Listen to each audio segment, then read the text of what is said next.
Assalamualaikum warahmatullahi wabarakatuh. Nama saya Nur Nasirah binti Abdul Razak bersama dengan ahli kumpulan saya Muhammad Zaid Dania bin Azmi dan Nur Faisha Razlin binti Muhammad Lazin akan mempersembahkan sebuah presentation berkenaan isu kesihatan mental rakyat Malaysia ketika COVID bagi subjek CTU 552 Philosophies and Current Issues. Isu-isu tersebut tidak boleh dipandang remeh oleh segelintir masyarakat kerana ia amat penting dalam menjaga keharmonian keluarga, masyarakat dan juga negara. Di mana kita dapat lihat di keratan akhbar yang telah disediakan iaitu ramai masyarakat terutamanya remaja, para pekerja dan tidak lupa juga kepada kebanyakan rakyat yang mengalami gangguan mental sama ada sebelum ataupun semasa COVID-19. Di sini kita dapat lihat COVID-19 adalah amat berbahaya. Ia bukan sahaja dapat merosakkan fungsi badan, malahan ia dapat mengganggu ketenteraman mental rakyat. Gangguan mental bukan disebabkan berlakunya COVID-19 semata-mata, tetapi proses yang mengakibatkan ramai yang mengalami gangguan mental seperti kehilangan pekerjaan,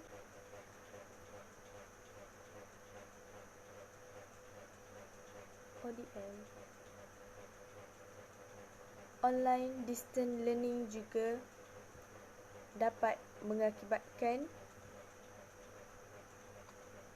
gangguan mental dalam kalangan pelajar-pelajar dan juga guru.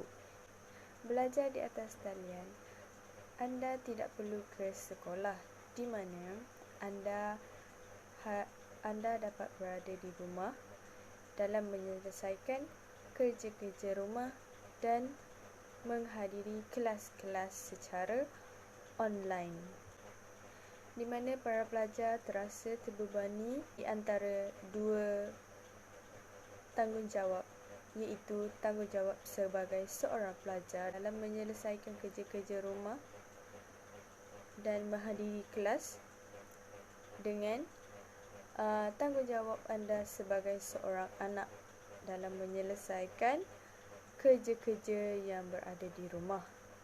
Tidak semua ibu bapa memahami situasi anak mereka, di mana di sini dapat tercetusnya gangguan mental yang bermula daripada stres. Selain itu, para pekerja juga terlibat secara tidak langsung kerana kehilangan pekerjaan bersamaan dengan kehilangan pendapatan, di mana pekerja-pekerja tersebut akan berasa stres dalam menangani hal keuangan keluarga dan juga untuk membeli keperluan diri masing-masing. Hal ini demikian akan dapat mencetuskan gangguan mental dalam kalangan pekerja. Dengan ini secara tidak langsung, kesihatan mental adalah hal yang signifikan yang perlu ditekankan dalam masyarakat di negara Malaysia terutamanya.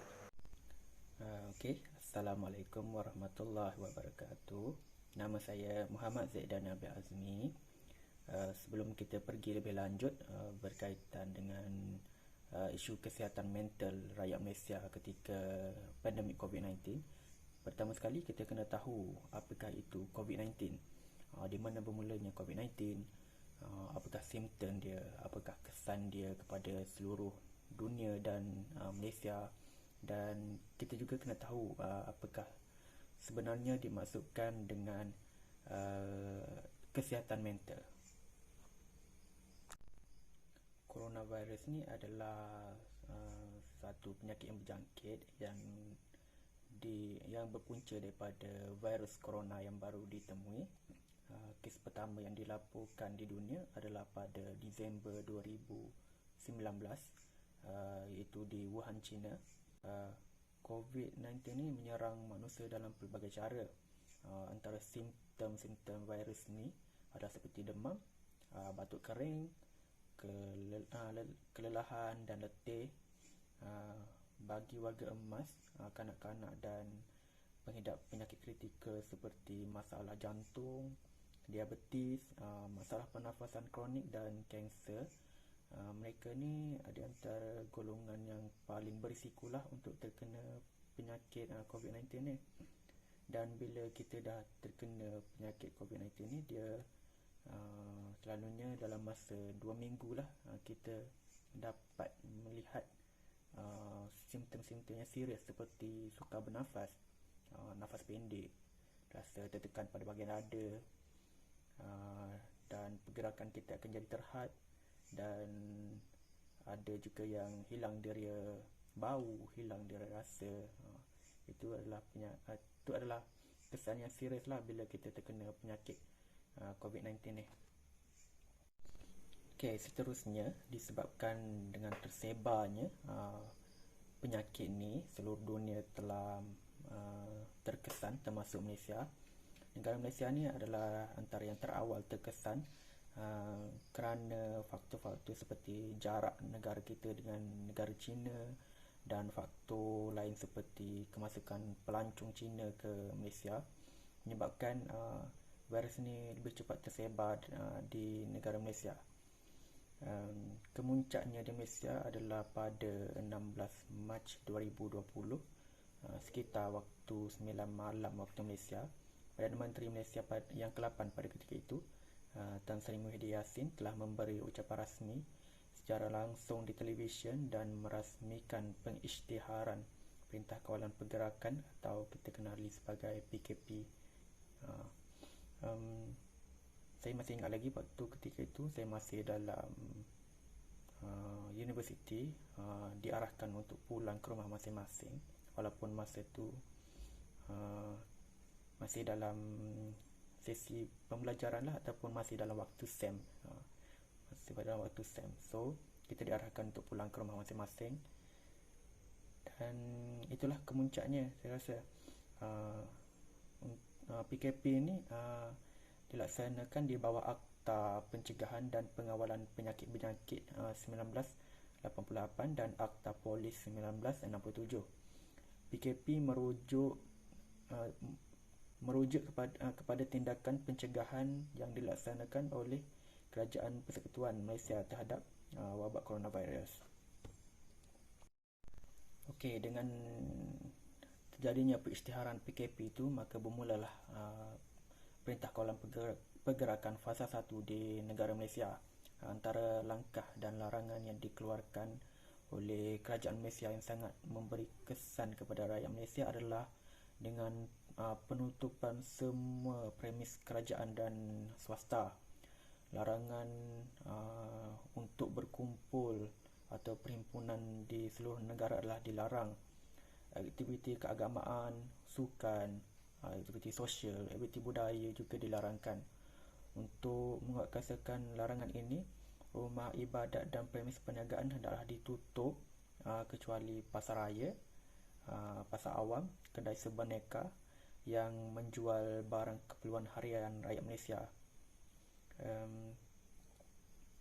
Khusus untuk umat Islam, untuk penangguhan semua aktiviti keagamaan di masjid dan surau termasuk solat Jumaat adalah selaras dengan keputusan mesyuarat Jawatan Kuasa Muzakarah yang telah bersidang pada 15 Mac 2020, iaitu sebelum pengisytiharan PKP oleh Perdana Menteri.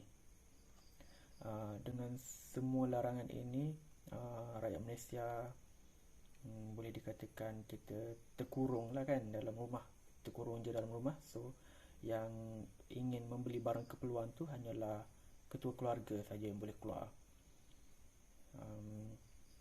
secara tidak langsung telah memberi kesan yang negatif kepada kesihatan mental rakyat Malaysia, sebab kita kita kan tengah bincang tentang isu kesihatan mental. So saya kaitkan sedikit kesihatan mental, kesan negatif yang diterima oleh rakyat Malaysia disebabkan oleh PKP ni. Faktor-faktor yang lain akan diulas lagi oleh rakan saya nanti. Saya ambil sedikit faktor yang menyebabkan kesihatan mental rakyat Malaysia ini terganggu, antaranya hilang pekerjaan dan hilang pendapatan. Okey, seterusnya kita akan masuk kepada kesihatan mental. Apakah itu kesihatan mental? Selalunya kita dengar kesihatan mental ni adalah sesuatu yang negatif. Kesihatan mental ni adalah sesuatu yang baru di kalangan rakyat Malaysia. So, jom kita tengok apakah sebenarnya yang dimaksudkan oleh kesihatan mental. Okey, apakah yang sebenarnya dimaksudkan oleh kesihatan mental adalah kesihatan mental ni adalah satu keadaan yang sejahtera sebenarnya, di mana seseorang individu tu menyedari tentang keupayaan dia dapat mengendalikan tekanan dengan baik dan bekerja secara produktif dan mampu menyumbang kepada masyarakat. Ini bermaksud kesihatan mental adalah asas kepada kesejahteraan individu dan kemampuan masyarakat berfungsi secara efektif. Kesihatan mental adalah ekspresi emosi yang melambangkan keupayaan untuk menyesuaikan diri dalam pelbagai tekanan dan tuntutan hidup. So, daripada penjelasan tadi kita boleh tahu yang sebenarnya kesihatan mental ni tidak 100% adalah sesuatu yang negatif. Selalunya kita dengar kesihatan mental ni negatif, seperti orang tu kemerungan, nak bunuh diri kan, disebabkan oleh kesihatan mental.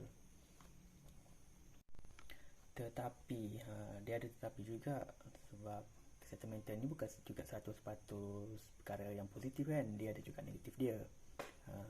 Kesihatan mental ni dia boleh juga terjejas disebabkan dengan masalah sosio-ekonomi seperti pertukaran keadaan persekitaran secara mendadak ataupun tekanan di tempat kerja dan penyakit fizikal.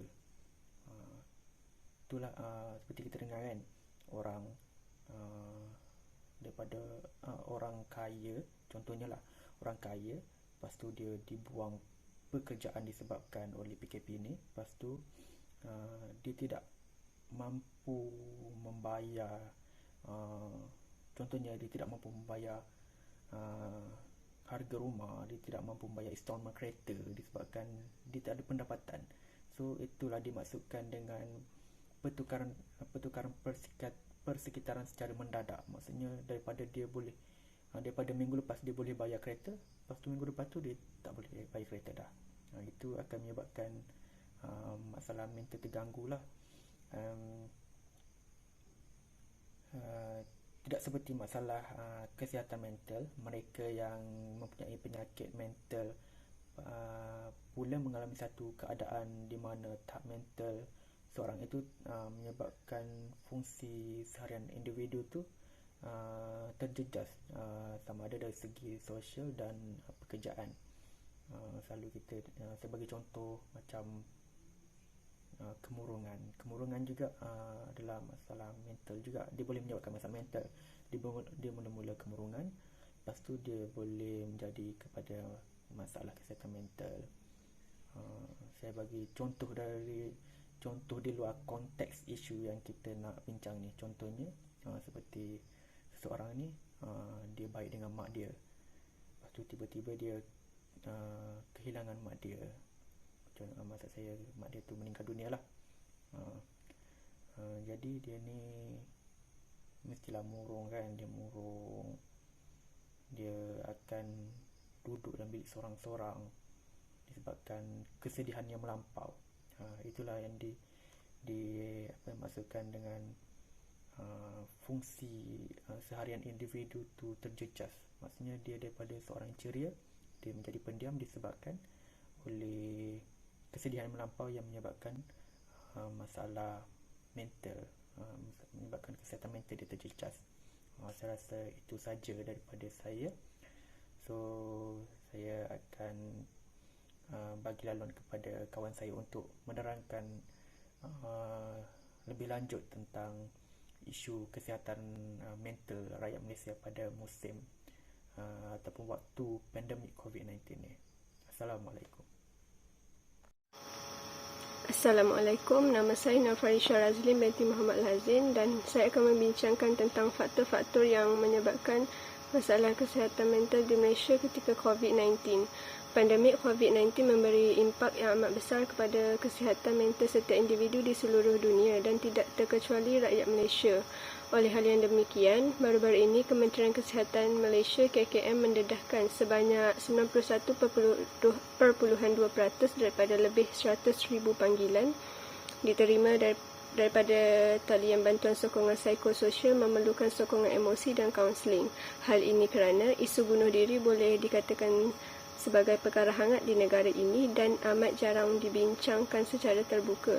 Namun, peningkatan ketara kes itu merentasi semua kaum ini yang diyakini ada kaitan dengan pandemik COVID-19 menuntut semua pihak membuka mata.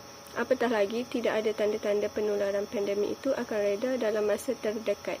Sedangkan sebahagian besar rakyat kini semakin lesu upaya untuk terus mendepani cabaran yang dibawa COVID-19 sejak awal tahun 2020, khususnya membabitkan kelangsungan hidup mereka. Antara faktor yang menyumbang kepada masalah kesihatan mental rakyat Malaysia ketika COVID-19 adalah seperti krisis kewangan, tiada pekerjaan dan persekitaran. Krisis kewangan boleh dikatakan sebagai satu faktor utama yang menyumbang kepada masalah kesihatan mental rakyat Malaysia ketika COVID-19. Hampir 2 tahun COVID-19 telah melanda negara kita yang telah memberi kesan kepada kewangan rakyat Malaysia.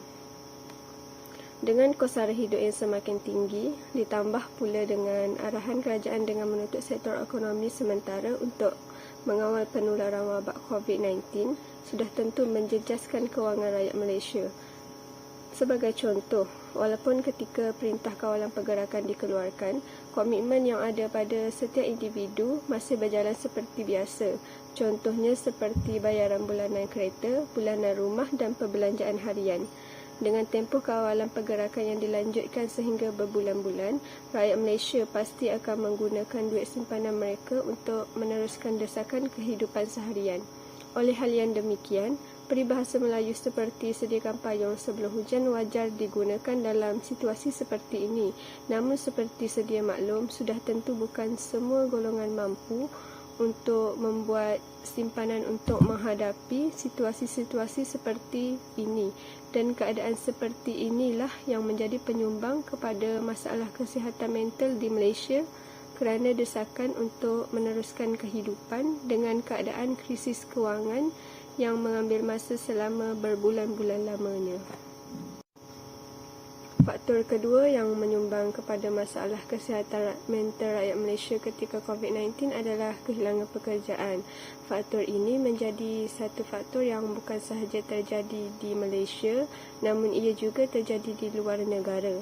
Hal ini kerana ketika pandemik COVID-19, banyak syarikat dan perniagaan yang terjejas pendapatan dan pengoperasian kerana sekatan ekonomi ketika tempoh Perintah Kawalan Pergerakan diisytiharkan.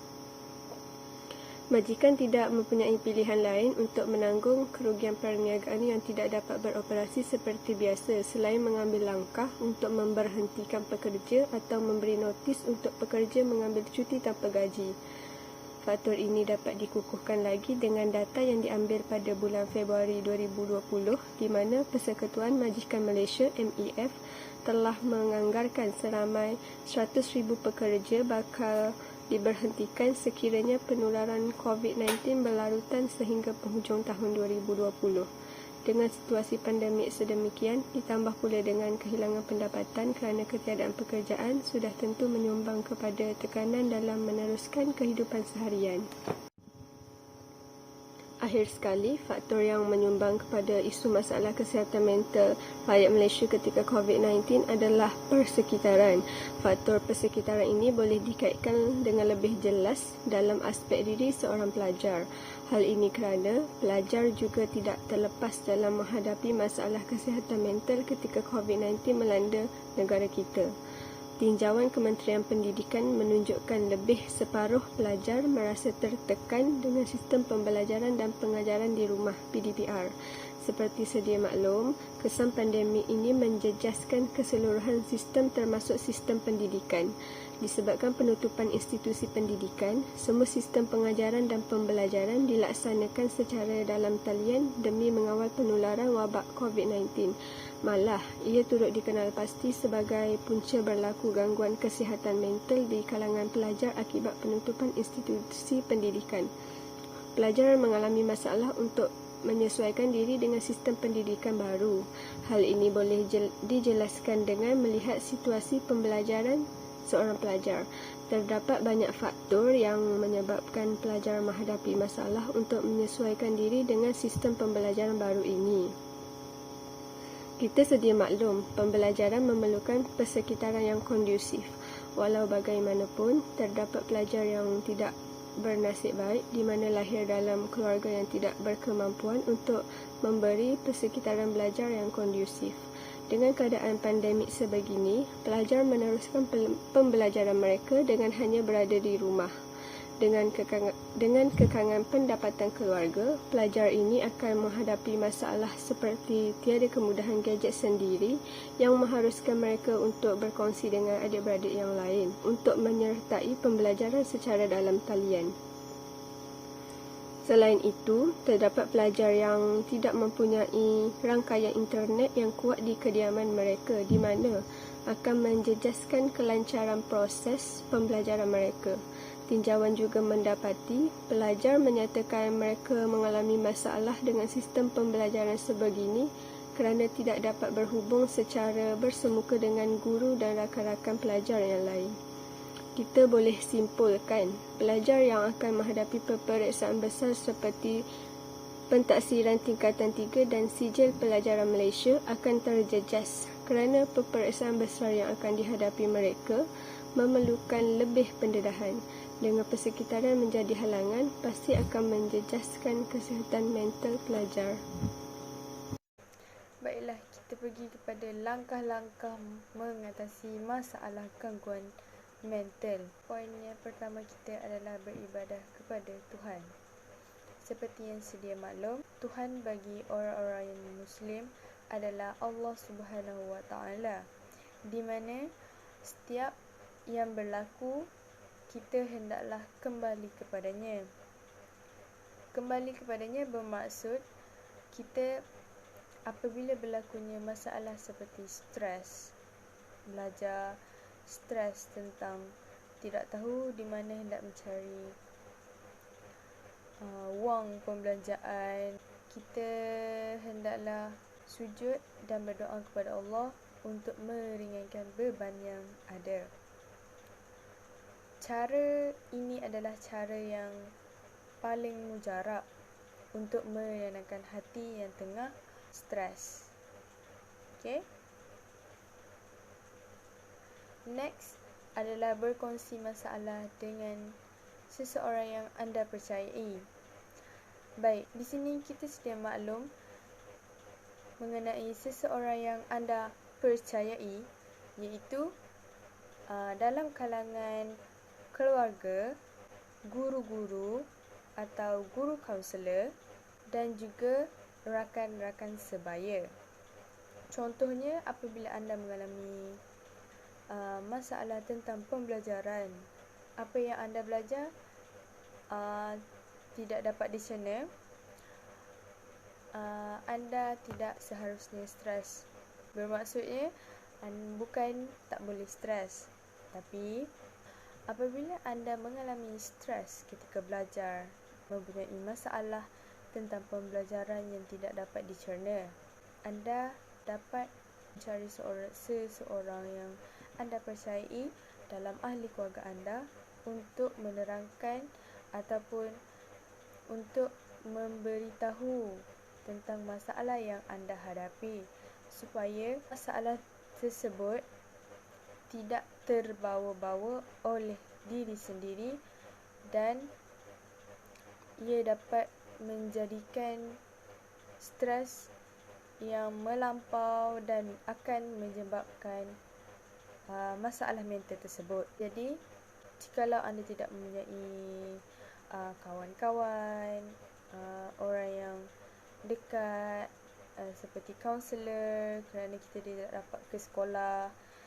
jadi anda boleh pergi kepada ahli keluarga anda yang di mana anda dapat mempercayai mereka dan dapat berkongsi tentang masalah yang dihadapi tersebut. Ini juga dapat mengurangkan stres dan juga dapat melancarkan peredaran darah bagi sesi pembelajaran. Nanti senang nak belajar. Jadi untuk yang second adalah guru-guru dan guru kaunselor.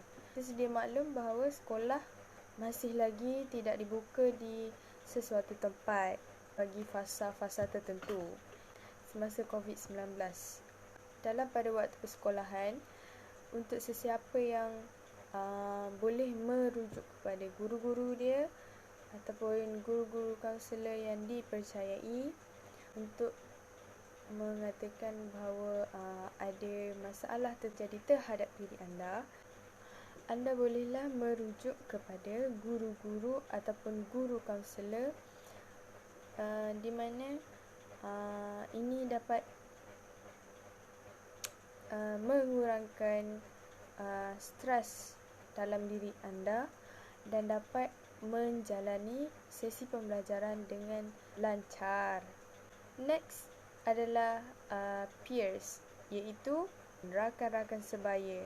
Contohnya, apabila seseorang itu mengalami stres semasa belajar, kita bolehlah berkongsi masalah bersama dengan rakan-rakan sebaya ataupun rakan yang kita boleh panggil bestie ataupun kawan rapat yang kita boleh berkongsi masalah dari hati ke hati.